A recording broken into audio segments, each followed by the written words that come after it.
মামা ভাগ্নির প্রেমের সম্পর্কে অশান্তি এবং পরিণতি ভাগ্নির মৃত্যু জানিয়ে এলাকায় ব্যাপক চাঞ্চল্য উত্তেজনা। এলাকার মানুষ ও মেয়ের পরিবার থেকে মামার দৃষ্টান্তমূলক শাস্তির দাবি। ঘটনার বিস্তারিত মুর্শিদাবাদ জেলার দমকল থানার ফতেপুর মধ্যপাড়ার ঘটনা। মৃত যুবতীর নাম সালমা খাতুন, বয়স 17 বছর। কুলাঙ্গার মামার নাম জুলফিকার আলী, বিবাহিত, স্ত্রী সন্তান আছে। একই পাড়ায় বাড়ি, তাদের মধ্যে মামা ভাগ্নির সম্পর্ক। কুলাঙ্গার মামা ভাগ্নিকে প্রেমের জালে ফাঁসায়। পরিবার সূত্রে জানা যায়, ভুল বুঝতে পেরে ভাগ্নি সালমা এই সম্পর্ক থেকে বের হয়ে আসতে চেয়েছিল, কিন্তু স্কুলে অথবা টিউশনি যাওয়ার পথে মামা জুলফিকার তাকে উত্ত্যক্ত করত। উত্ত্যক্তের মাত্রা এমনই ছিল যে তার প্রতিনিয়ত সম্মানহানি হচ্ছিল। এই নিয়ে অশান্তি জেরে 5ই ফেব্রুয়ারি সালমা অ্যাসিড খেয়ে নেয়। পরিবারের লোকজন তাকে প্রথমে দমকল, পরে বহরমপুর হাসপাতালে নিয়ে যায়। চিকিৎসায় অবনতি হওয়ায় কলকাতা হাসপাতালে নিয়ে যাওয়া হয়। গতকাল ভাগ্নি সালমার মৃত্যু হয়। ঘটনার পরে এলাকায় উত্তেজনা সৃষ্টি হয়। পরিবারের লোকেরা মামা জুলফিকারের বিরুদ্ধে আইনি পদক্ষেপ নিতে চলেছে। এ বিষয়ে কি জানাচ্ছেন মৃতা সালমার কাকা, শুনুন। ব্যুরো রিপোর্ট, বাংলার প্রতিনিধি।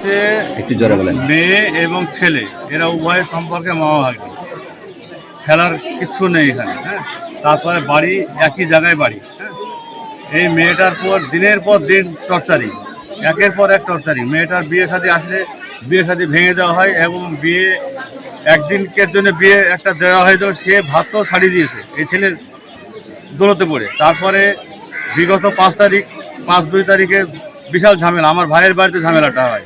সেটা আমি হয়তো জানতে পেরেছিলাম না, পরে জানতে পারলাম। আমার বাড়িতে মিল চলে, তো মিলের জন্য আমি জানতে পারিনি। তারপরে আপনার ওই ঝামেলা হওয়ার পরে নদীর ধারে ওদের ফোনে বেশ কিছু কথাবার্তা হয়। সেই ফোনে বহু কিছু রেকর্ডিং আছে, পাওয়া যাবে, এখনও সব কিছুই আছে। তো ঝামেলা হওয়ার পরে তারপরে মেয়ে কখন গিয়ে যে কোনো প্রকারে প্রচণ্ড অসুবিধার কারণে সে আত্মঘাতী হওয়ার চেষ্টা করে। ওর দাদুর দোকান থেকে অ্যাসিড কিনে গিয়ে খেয়েছে। খেয়ে সাথে সাথে তার শরীরে অত্যাচার যখন শুরু হয়েছে, তখন সে প্রকাশ করে যে আমি অ্যাসিড খেয়ে নিয়েছি। তখন ওর কাকারা বা আমরা সবাই মিলে নিয়ে গিয়ে দমকল হাসপাতালে প্রথমে তোলা হয়। দমকল হাসপাতালে তোলার পর দমকল হাসপাতাল চিকিৎসা কিছু করতে পারেনি। তারপরে বহরমপুর রেফার করে, বহরমপুরে নিয়ে যাই। বহরমপুরে 1 রাত রাখার পর 6 তারিখে আবার SSKM হাসপাতালে নিয়ে গিয়ে আমরা ভর্তি করার জন্য প্রস্তুতি নিচ্ছি। ডাক্তারে বলছে ভর্তি বেড নেই। তারপরে আমরা CN চ্যানেলকে ফোন করি। CN চ্যানেল ফোন করার সাথে আরও 2টো চ্যানেল আসে, তাদেরকে সাক্ষাৎকার দিই। তখন সাথে সাথে ভর্তি করে নেয়। ভর্তি করার পরে তারা বলে দেয় যে আপনারা লাইভ টেলিকাস্ট বন্ধ করুন, আমরা যত চিকিৎসা করব সব সুন্দরভাবে চিকিৎসা করেছিল। চিকিৎসা করে 28 দিন রাখার পরে, মানে অপারেশন হওয়ার পরে 28 দিন রাখার পরে অপারেশন করলো। অপারেশন করার পরে 4 দিন পরে ছুটি দেয়। ছুটি দেওয়ার পরে বাড়িতে নিয়ে আসি। বাড়িতে নিয়ে আসার পরে ক্রমশ আবার খারাপ হয়।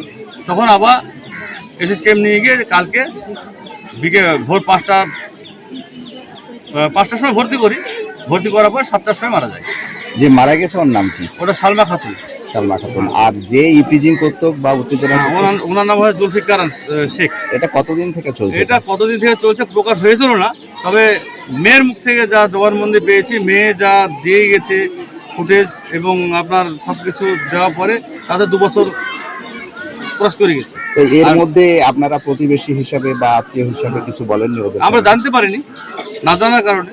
এখন আপনারা কি চাইছেন? এখন চাইছি এই ছেলে মানে পরপর বহু জায়গাতে দুর্ঘটনা ঘটেছে, সব শোনা যাচ্ছে এখন। তো সেই হিসেবে আমরা চাইছি এই ছেলের প্রচণ্ড শাস্তি হোক এবং তার বাবা মাও ইন্ধন দিয়েছে যাতে তাদের সাজা হওয়া দরকার আছে। তাহলে আমরা তো আদালতে যাচ্ছি, যাচ্ছি এবং হাসপাতাল থেকে যত কাগজপত্র, সব কাগজপত্র আমি রেডি করে ফেলেছি। কালকে সম্পূর্ণ কাগজ রেডি আছে। আমরা থানাতে একটা FIR করবো, আজকে পারলে আজকে করব। আজকে যদি থানার FIR না নেয়, জিডি দিবে। জিডি দিবে, না দিলে আমরা কোর্টে কালকের ভিতরে কোর্টে পুলিশ করবো। আপনার নাম পরিচয়? আমার নাম মেকাইল আনসারি, মেয়ের কাকা, অরিজিনাল মেয়ের কাকা আমার।